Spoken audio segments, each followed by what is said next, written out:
6 goals, 3 games. One man, and tonight, a nation of 500,000 people stands between him and the quarterfinals. Cape Verde, population 560,000, smaller than most cities, making their first ever appearance in a World Cup knockout round, and they have to stop the greatest footballer who has ever lived. This is not a football match, this is a story. Let's set the scene. Hard Rock Stadium, Miami Gardens, Florida, Friday, July 3rd, Argentina versus Cape Verde. Round of 32. Kickoff at 6 p.m. local time. Argentina have been the most terrifying team at this tournament. 3 games, 3 wins, 8 goals scored, 1 conceded. Messi alone has scored 6. More than entire national teams. More than Brazil, more than England, more than Spain. One man, 6 goals in 3 matches, and the numbers get more frightening the deeper you look.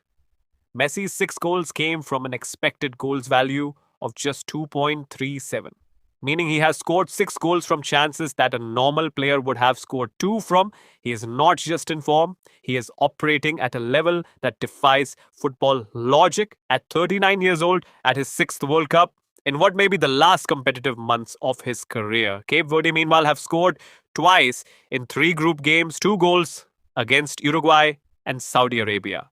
They drew every single match 0-0 or 1-1.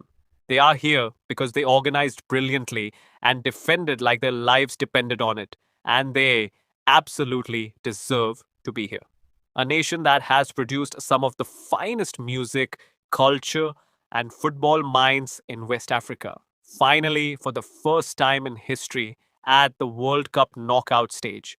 Now, here is the part that makes this story genuinely complicated. Because Cape Verde are not here to make up the numbers, they held Spain to a 0-0 draw in the group stage. Spain, the same Spain who have been one of the best attacking teams at this tournament. Goalkeeper Vozinha, playing his club football in Portugal's second division, made save after save and was arguably the best goalkeeper of the entire group stage. Cape Verde's defensive structure under coach Rui Aguas is genuinely excellent, compact, organized, hard to break down. And here is the one number that should give Argentina supporters pause. On Oddschecker, the betting aggregator that tracks public money across all major platforms, 66% of bets placed on this match are backing Cape Verde. Not Argentina, Cape Verde, at 19-1 odds. The betting public, who collectively have access to enormous amounts of data, are backing the underdog in numbers that suggest something unusual is expected tonight. Subscribe right now if you are following every moment of this World Cup, because tonight's match in Miami is the story of this entire tournament in one game. The greatest player in history against the smallest nation ever to reach this stage. It doesn't get bigger than this. Here's what Argentina must do to win. And it is not as simple as it sounds. Cape Verde will defend with 9 or 10 players behind the ball for most of the match. They will try to compress the space between their defensive and midfield lines. They will look to deny Messi the half second of space he needs to shoot. Because when Messi has half a second of space anywhere inside 30 yards of goal, the ball goes in. That has been proven 6 times in 3 games. Pochettino, the USA coach, said this week that stopping Messi is almost impossible when he is in this form.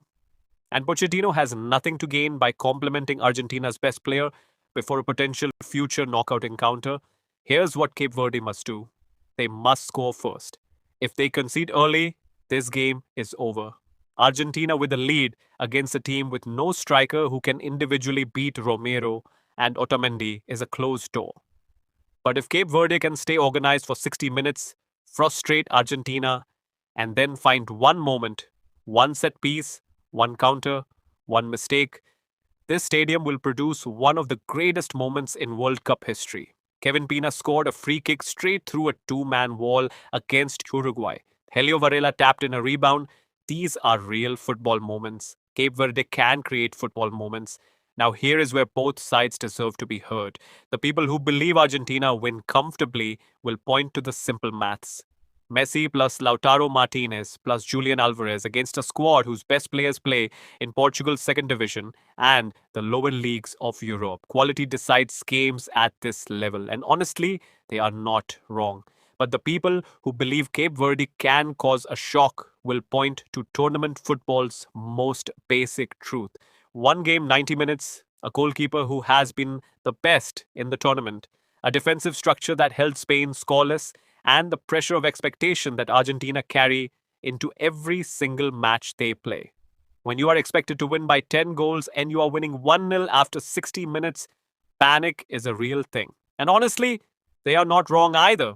What is certain is this: tonight in Miami, 65,000 people will watch something that will be talked about for decades.